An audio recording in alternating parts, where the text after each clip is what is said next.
Hello again and welcome back to another one. And today we have more from the man behind the hit What's Poppin', Jack Harlow. And in a recent video with GQ, he went undercover and spoke about Eminem for a bit, which we will get to in a bit. Now, this isn't the first time he's talked about Eminem. I did a video a while back in which Jack dropped his top 5 greatest rappers of all time on IG, and Eminem made the list. And towards the latter part of the video, we have more to discuss on the last video I put out in regards to MGK admitting the negative effects of going against Eminem, effects that made him almost give up and changed his career as he moved away from the hip-hop genre. As we dive in, if you enjoy content like this, hit the like button, subscribe to the channel and hit the notification bell if you're new, and find me on social media at ETLifestyle_web. So Jack went undercover with GQ and answered a few questions related to Eminem, and on Twitter a user asked, "What's the story behind Jack Harlow? Eminem true to the culture or is he a vulture?" And here's his response. Hell of a question. True to the culture. I grew up listening to Eminem. I idolized Eminem. Big influence of mine growing up. I mean, he's so dope, but also just obviously, I remember when I was 10 or 11, I would wear like a toboggan and hoodie and headphones around my neck because I wanted to feel like him. I definitely had the Eminem phase of feeling like, wow, just that Caucasian connection, you know, it's strong. Quite interesting because you can still find these tweets, and here's a reply. Who's here after the GQ video? And one of the major talking points from this is the hilarious Caucasian connection statement. And here's one of the most popular responses to this so far. Not that Caucasian connection, I'm weak. And some brought out the jokes, looking like his name should be Pre-Malone.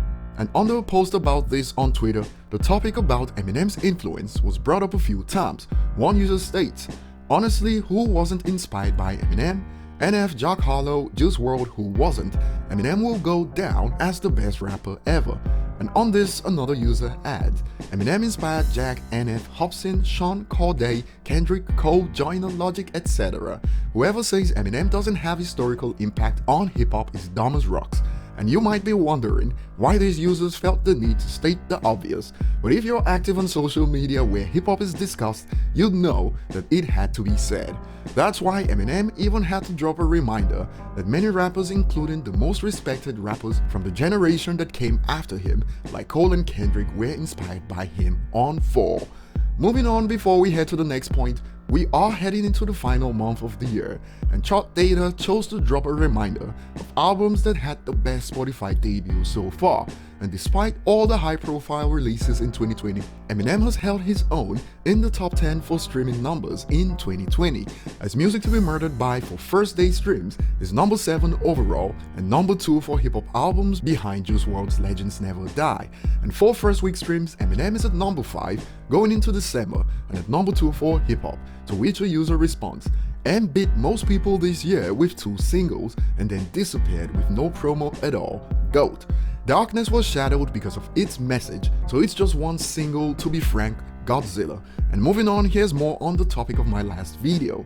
I forgot to talk about how in videos I did in 2019 in regards to Kells talking about his role with Eminem, I often pointed out how he looked drugged out and not himself in interviews, and some of you guys also agreed that he looked off for the most part after Killshot, and here's some receipts from the past where I pointed it out.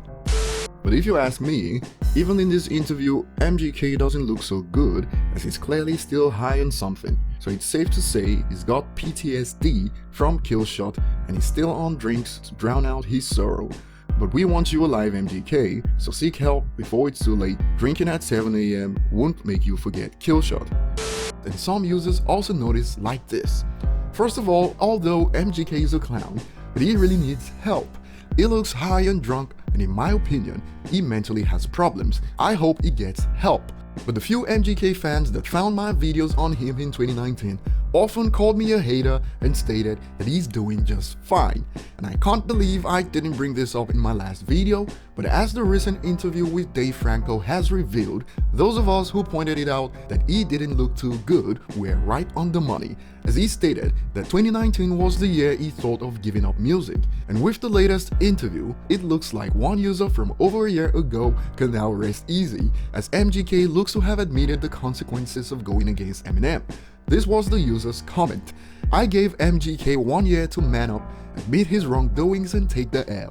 but he continues to be ignorant, pathetic, and childlike.